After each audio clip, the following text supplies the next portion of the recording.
दोस्तों अब मैं बात करूँगी अपनी पोस्टिंग्स के बारे में।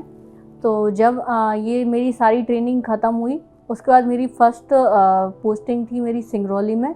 सिंगरौली में दोस्तों मैंने दिसंबर 2019 में ज्वाइन किया था और सिंगरौली में मैं लगभग 11 महीने रही। तो दोस्तों ऐसा टाइम था अपनी फ़र्स्ट पोस्टिंग में कि हमारा लर्निंग पीरियड था। जो चीज़ें हमने ट्रेनिंग में देखी, ट्रेनिंग में मतलब सीखी किताबी बातें, अब वो टाइम था कि हम उनको ग्राउंड रियलिटी में देखें कि कैसे किस किस का क्या काम होता है, थाना क्या होता है, बीट सिस्टम क्या होता है, सीएसपी ऑफिस क्या होता है, एसडीओपी ऑफिस क्या होता है, एसपी ऑफिस का क्या काम रहता है। तो ये सारी हम लोग की एक 7 महीने का एक पूरा ट्रेनिंग प्रोग्राम था, जिसमें हम लोग के हर 15 दिन में कि आपको 15 दिन आरक्षक का काम करना है, 15 दिन एचसीएम का काम करना है, एक मुंशी कैसे काम करता है, फिर एक सब इंस्पेक्टर कैसे काम करता है। तो हम लोगों को बेसिकली थानों में अटैच किया गया था और थानों में अटैच करके हमने 1 महीने में पूरा पहले काम सीखा और कि पेट्रोलिंग कैसे होती है, कोई भी ड्यूटीज़ कैसे लगती हैं, धरना प्रदर्शन इनको कैसे हैंडल करना है। और फिर दोस्तों उसी में ट्रेनिंग में हम लोग का एक पार्ट था 3 महीने का इंडिपेंडेंट पोस्टिंग। तो इंडिपेंडेंट चार्ज आपका रहता है एसएचओ का, स्टेशन हाउस ऑफिसर का। तो 3 महीने का जो शेड्यूल था दोस्तों, जब मैंने अपना मुझे लकीली शहर का ही थाना मिला था। तो मेरे थाने में 18 गांव थे, नवानगर थाना मुझे मिला था। तो जब मैंने वो थाना ज्वाइन किया तो दोस्तों इसके पहले की लाइफ ऐसी थी कि हम लोग किसी न किसी के अंडर में काम करके सीख रहे थे। मतलब रिस्पॉन्सिबिलिटी नहीं थी कि अगर कुछ हो जाए तो ठीक है, हमें लगा कि ठीक है क्या है, हम तो बस सीख रहे हैं, अभी हम लोग प्रोविजनर हैं। लेकिन जब मैंने थाना ज्वाइन किया तब मैंने पहली बार एक रिस्पॉन्सिबिलिटी फील की और मैंने देखा कि अब मेरे अंडर में इतने 30 से 35 लोगों का स्टाफ काम करेगा, अब इनके लिए मैं उत्तरदायी हूँ। और पहले ही दिन से दोस्तों मतलब ये एक जिम्मेदारी की भावना आने लगी मुझ में और फिर मैंने उसके लिए ऐसे कोप अप किया। मैंने सोचा कि ज़्यादा स्ट्रेस लेने से कुछ नहीं होगा, इससे अच्छा कि मैं काम करती हूँ। तो फिर मैंने दोस्तों 9 बजे से थाना जाना स्टार्ट कर दिया। सुबह 9 बजे से मैं थाना जाती थी और फिर 10 बजे काउंटिंग लेती थी सभी की और सभी को ड्यूटी डिस्ट्रीब्यूट करती थी। तो उस टाइम जब मैंने थाना ज्वाइन किया था दोस्तों, तब सीसीटीएनएस में मेरे थाने की रैंकिंग 13 थानों में सबसे 10वीं थी या 9वीं थी। जब मैंने ज्वाइन किया और हमारे एसपी सर ने भी इस मोटिवेट किया, तब दोस्तों मैंने इतनी मेहनत की लगातार, अपने सबॉर्डिनेट को इतना मैंने बूस्टअप किया कि सीसीटीएनएस में लगातार 2 महीने तक मेरे थाने की रैंकिंग फर्स्ट बनी रही। और उसमें मेरे फिर जो एसपी सर थे, टीके विद्यार्थी सर, उन्होंने मुझे काफ़ी अप्रिशिएशन दिया और काफ़ी सारे सर्टिफिकेट दिए, मुझे काफ़ी प्रशंसाएँ की। जब मैं थाने में थी तब दोस्तों एक लगभग मुझे ज्वाइन किए हुए 4 से 5 दिन ही हुए थे और एक बहुत बड़ा मतलब जब सिंगरौली जहाँ मैं पोस्टेड थी वो एक इंडस्ट्रियल एरिया था, वहाँ पे कोल माइंस थी और मेरे ही अंडर में 3 कोल माइन थी। तो एक ऐसा थाना, चैलेंजिंग थाना मुझे मिला था और उस थाने में लगभग 3 माइंस में लगभग 50,000 कर्मचारी काम करते थे एक साथ। तो जब मैंने ज्वाइन किया था दोस्तों, तब 4 से 5 दिन में एक कोल माइन थी, वहाँ पे एक इंसिडेंट हो गया तो बहुत बड़ा लॉ एंड ऑर्डर हो गया। अब उस टाइम मैं नई थी, मुझे कुछ समझ नहीं आए कि मैं क्या करूँ। तब फिर दोस्तों मैंने तुरंत मतलब सुबह 5:30 बजे की घटना है, मैंने तुरंत अपने सीनियर ऑफिसर को बताया तुरंत। और वो मोमेंट था दोस्तों, सबसे पहले मैं स्पॉट पे पहुंच गई और मैंने स्थिति का जायजा लेके अपने सुपीरियर ऑफिसर को बताया। और सबसे पहले मैं लगभग घटना की सूचना जैसी मुझे मिली और मैं 6 बजे वहाँ पे पहुँच गई। तो जितनी जल्दी, मैं इस घटना से ये बताना चाहूँगी, हम जितनी जल्दी ड्यूटी जो स्पॉट है वहाँ पहुँच जाते हैं तो आधी समस्याएं वहीं सॉल्व हो जाती हैं। तो सभी ऑफिसर्स को ये ट्राई करना चाहिए कि सबसे पहले आप स्पॉट पे पहुँच जाइए। मैं पहुँची और वहाँ पे फिर जो है स्थिति सामान्य हो गई और लगभग 2 बजे हमने उस पूरे लॉ एंड ऑर्डर को ठीक से मैनेज कर लिया। और दोस्तों जब मैंने थाना ज्वाइन किया, मैंने ज्वाइन किया था 3 मार्च को और थाना ज्वाइन 3 मार्च 2020 को। और दोस्तों 22 मार्च से ही कोविड का मतलब जो फर्स्ट वेव था वो आ गया।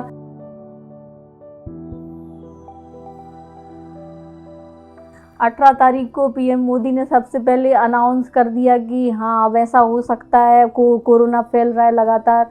तब उस समय इतना सोचा नहीं था, क्योंकि हम लोग एसएचओ थे, उस समय इतना सोचा नहीं था कि हम इसको कैसे डील करेंगे। तो मैंने वहाँ कम्युनिटी पुलिसिंग और सोशल पुलिसिंग पे ही मैंने अपनी पूरी एसएचओ पीरियड को डील किया। और दोस्तों उसका मुझे इतना बेनिफिट मिला, क्योंकि कई सारे लोगों ने, मतलब जो समाज की संस्थाएं हैं, उन्होंने मुझे काफ़ी प्यार दिया उस टाइम। और दोस्तों उस टाइम एक मेरे सामने एक ऐसा समय था जब मैं पुलिस का एक अच्छा चेहरा, लोगों के सामने एक अच्छी इमेज बिल्डिंग का काम कर सकती हूँ। तब दोस्तों आसपास के जितने भी जैसे जहाँ मैं सिंगरौली में पोस्टेड थी, वो तीन राज्यों से घिरा हुआ एक ज़िला था। यूपी भी लगता था, झारखंड और बिहार की भी बॉर्डर लगती थी, और एमपी छत्तीसगढ़ की भी बॉर्डर लगती थी। तो वहाँ पे लगातार जो प्रवासी मजदूर हैं उनका आना जाना रहा, और उस दौरान मैंने उनके लिए भोजन की व्यवस्था कराई, उनके लिए पानी की व्यवस्था कराई। कई सारी संस्थाएं, उस टाइम ऐसा रहा दोस्तों, उनको लगा कि ये लेडी जो है बहुत अच्छा काम कर रही हैं, तो लगातार न्यूज़पेपर में लगातार आता रहा कि लेडी सिंघम ने दिखाई अपनी अच्छी छवि। और तो कई सारे लोगों तक ये बात पहुंची। और दोस्तों मतलब जितनी माइंस थे, माइंस के लोग मुझे आके राशन दे जाते थे कि मैडम आप इनको डिस्ट्रीब्यूट करिए, आप एक पुण्य का काम कर रही हैं। तो उस दौरान दोस्तों मैंने सभी के लिए, मतलब ऐसा सोचा कि किसी के लिए भी फूड की जो है सप्लाई कम नहीं पड़े। फिर दोस्तों क्षेत्र में बैगा जनजाति काफ़ी गरीब लोग भी रहते थे, तो उनके लिए भी मैंने फूड की व्यवस्था की, क्योंकि दोस्तों उनमें से अधिकतर लोगों के काम धंधे बंद हो चुके थे उस टाइम, और लॉकडाउन लग गया था। और जिनके पति बाहर अन्य राज्यों में काम करने के लिए गए थे, उनकी महिलाओं की स्थिति काफ़ी ख़राब हो गई थी। तो मैं ऐसा ट्राई करती थी कि सभी लोगों को जो हैं संस्थाएं थी उन तक मैंने फूड पहुंचाने की कोशिश करी। सैनिटाइजेशन का ध्यान रखा, सभी तक मैंने मास्क, सैनिटाइज़र। और दोस्तों उस दौरान ऐसा रहा कि करीब करीब मैंने 1 लाख मास्क बांट दिए होंगे अपने क्षेत्र में। और साथ ही साथ मैंने ये भी ध्यान रखा कि मेरी खुद के जो ऑफिसर्स हैं वो भी बीमार नहीं पड़ जाएं, तो मैंने उनकी भी ड्यूटीज़ का विशेष ध्यान रखा कि उनको कब कब कहाँ ड्यूटी करनी है। कोरोना में हमने लगातार एक अतिरिक्त वेपन की भी व्यवस्था की संपर्क करके, ताकि क्षेत्र में ऐसे लोगों की पहचान की जा सके जो बाहर से आ रहे हैं।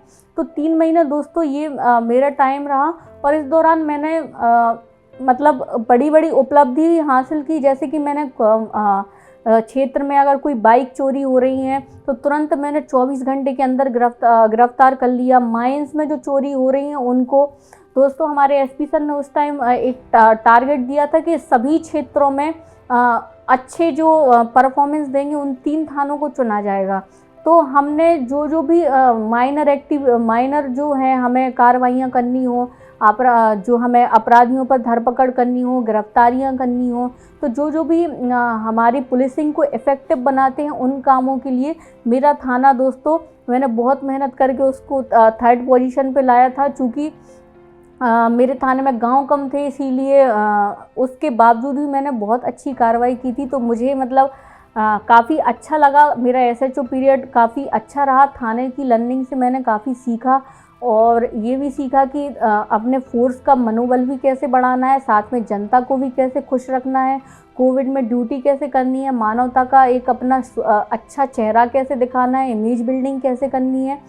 और साथ ही साथ सीखना भी है, क्योंकि सभी लोग बोलते थे उस टाइम कि यही पीरियड आपको हमेशा याद रहेगा। जब हमने खुद वो थाना प्रभारी का पीरियड अटेंड किया, देखा कहाँ कहाँ से कौन कौन सी एक्टिविटी होती हैं, तभी आज मैं उन पे नियंत्रण कर पा रही हूँ। क्योंकि डीएसपी का काम ही होता है थानों का सुपरविजन करना, थानों का नियंत्रण करना। तो उस समय आईजी सर के हमारे इंस्पेक्शन हुए, डीआईजी सर के इंस्पेक्शन हुए, उन सभी में मेरा थाना अव्वल रहा। तो इस चीज़ की मुझे खुशी है कि मैंने बहुत उस 3 महीने अपने आप को पूरी तरह झोंक दिया। और वही चीज़, वो भी एक टाइप की हमारी ट्रेनिंग का पार्ट ही था दोस्तों, वो डिस्ट्रिक्ट ट्रेनिंग का पार्ट था 7 मंथ का। तो उससे भी जो चीज़ मैंने सीखी वही आज है कि आज जब मैं यहाँ पर विदिशा में अपनी फर्स्ट इंडिपेंडेंट पोस्टिंग में हूँ, तब मुझे कोई भी दिक्कत नहीं आती, और मैं अच्छी तरीके से कमांड और कंट्रोल कर लेती हूँ अपने स्टाफ पर। इसके बाद दोस्तों जो मेरी फर्स्ट इंडिपेंडेंट पोस्टिंग है वो विदिशा में रही। विदिशा में मुझे चार्ज मिला दोस्तों डीएसपी सीएडब्ल्यू का, क्राइम अगेंस्ट वुमेन का। तो दोस्तों जब मैं सिंगरौली से आई, थाना का जो टाइम देखा और फिर यहाँ आके ऑफिस ड्यूटी की, तो वो एकदम ही अलग सेगमेंट था, अलग ही चीज़ थी। तो फिर यहाँ पर मैंने ऑफिस को कैसे मैनेज करना है वो सीखा। साथ ही साथ दोस्तों यहाँ पर मैं धन्यवाद देना चाहूँगी मेरे पुलिस अधीक्षक श्री विनायक वर्मा सर का, कि उन्होंने मुझे ये अपॉर्चुनिटी दी और उन्होंने मुझे कई सारी इम्पोर्टेंट इन्वेस्टिगेशन का भी पार्ट बनाया और कई सारी इन्वेस्टिगेशन मुझे जानबूझकर दी, ताकि मैं उनसे काफ़ी कुछ सीख सकूं। और उन्होंने मुझे सिखाया कि अन्य सारी चीज़ें तो चलती रहती हैं, लेकिन ये इन्वेस्टिगेशन से किसी को न्याय दिलाना ही वास्तव में पुलिसिंग है। और ख़ासकर मेरे सामने दोस्तों कई बार ऐसी चुनौतियां आई, जैसे कि यहाँ पर विदिशा में रहते रहते मेरे पास एक महत्वपूर्ण केस आया, जिसमें दोस्तों एक ओल्ड लेडी 70 साल की एक महिला का बेरहमी से कत्ल कर दिया गया था। मतलब वो रेप विथ मर्डर था और it's kind of Nirbhaya case. तो उस तरीके का जो मतलब कह सकते हैं कि जघन्यतम अपराध था। तो उसमें एसपी सर ने मुझे ये मौका दिया कि मैं इसको इन्वेस्टिगेट करूं। और दोस्तों उसमें मैंने 24 आवर के अंतर्गत हमने उसमें गिरफ्तारी की। गिरफ्तारी में हमने फिर विदिन 1 मंथ में हमने चालान पुटअप कर दिया और उसमें बहुत ही जल्दी दोस्तों जजमेंट भी आने वाला है। और एक ये महत्वपूर्ण केस था। एक दोस्तों अभी यहाँ पे एक थाना है शमशाबाद का, वहाँ पर दोस्तों एक 10 साल की बच्ची के साथ उसका रेप विथ मर्डर किया था और उसको बड़ी बेरहमी से जंगल में बीचों बीच पेड़ पे लटका दिया गया था। तो जब हमने वो सीन देखा, उस बच्ची को देखा, तब मेरे एसपी सर ने बोला कि आकांक्षा यही एक समय है कि जब आप सोसाइटी को कंट्रीब्यूट कर सकते हो, एक सही मामले में न्याय दिला सकते हो, एक बच्ची की आत्मा को शांति मिले। तो उस दिशा में दोस्तों हमने लगातार 3 से 4 दिन मेहनत करके इतनी मेहनत की कि हमने उसमें 15 दिन में चालान पुटअप कर दिया। और दोस्तों 1 मंथ में उसमें हम पूरा ट्रायल कंप्लीट करके और उसमें सज़ा दिलवा देंगे। तो ये एक महत्वपूर्ण उपलब्धि रही पूरे ज़िले में महिला संबंधी अपराधों की विवेचना करना। इसके बाद दोस्तों यहाँ पर एक पुलिस मुख्यालय की एक जो प्रोजेक्ट चल रहा है ऊर्जा डेस्क का, तो ऊर्जा डेस्क की प्रभारी मैं हूँ यहाँ पर। तो पूरे ज़िले में 9 ऊर्जा डेस्क की मॉनिटरिंग मुझे करनी रहती है। तो उनकी मॉनिटरिंग करती हूँ, समय समय पे मीटिंग लेती हूँ। इसके पहले मेरे पास डीएसपी एजेके का भी चार्ज था, तो वहाँ पर मैं सेमिनार करवाती हूँ। और जो अनुसूचित जाति जनजाति के लोगों को राहत राशि है, जो राहत राशि उनको उपलब्ध कराना, चालान पुटअप करवाना, तो ये सारे मेरे यहाँ पर उत्तरदायित्व होते हैं दोस्तों। साथ ही साथ पुलिस अधीक्षक महोदय द्वारा जो भी कार्य सौंपे जाते हैं उनको करती हूँ और अपना 100% देने की कोशिश करती हूँ। तो दोस्तों मैं भी आप लोगों से ये कहना चाहूँगी कि आप लोग भी मेहनत कीजिए और यहाँ पर आइए। और मुझे विश्वास है कि आप लोग भी जब यहाँ पर आएंगे, फील्ड ड्यूटी करेंगे, तब आपको ग्राउंड रियलिटी का एहसास होगा और आप लोग सोसाइटी को निश्चित तौर पर दोस्तों MPPSC हो या UPSC हो, आप किसी भी सर्विस में जाते हैं वहाँ पर आप कुछ ना कुछ सोसाइटी को कंट्रीब्यूट ज़रूर करते हैं। और एट लास्ट भले ही पुलिस की इतनी हेक्टिक जॉब है, थकान भरी जॉब है, लेकिन जब हम किसी के लिए कुछ अच्छा करते हैं तो हमारे मन में सेटिस्फेक्शन होता है, हमें रात में नींद अच्छी आती है, हमें लगता है कि हाँ मतलब हमने कुछ ऐसा कार्य किया है जिससे किसी का हित हो रहा है, जिससे किसी को न्याय मिल रहा है। तो एक तरफ से पुलिस एक प्रोटेक्शन का भी काम करती है, डिटेक्शन का भी काम करती है। और इसके साथ साथ हम एक अवेयरनेस प्रोग्राम भी चलाते हैं। अभी जैसे मैंने विदिशा में सम्मान ग्रुप में कई सारी आंगनवाड़ी कार्यकर्ता स्वयं सहायता समूहों को मिलाकर कार्य किया था और उसमें हमने कई सारे कंपटीशन का भी आयोजन करवाया और महिलाओं के प्रति अवेयरनेस फैलाने के लिए जगह जगह पे पोस्टर्स लगवाए, CCTV कैमरा लगवाए और जो नुक्कड़ नाटक है उन प्रोग्राम के माध्यम से, मीटिंग्स के माध्यम से, वेबिनार सेमिनार के माध्यम से सभी को अवेयर बनाने की कोशिश की। क्योंकि आप जितना ज़्यादा अवेयर होगे उतनी ही ज़्यादा जो है आप क्राइम से बच पाओगे। तो दोस्तों मैं आप सभी से कहना चाहूँगी, सतर्क रहें, सुरक्षित रहें, अपना और अपने परिवार वालों का ख्याल रखें। Thank you so much.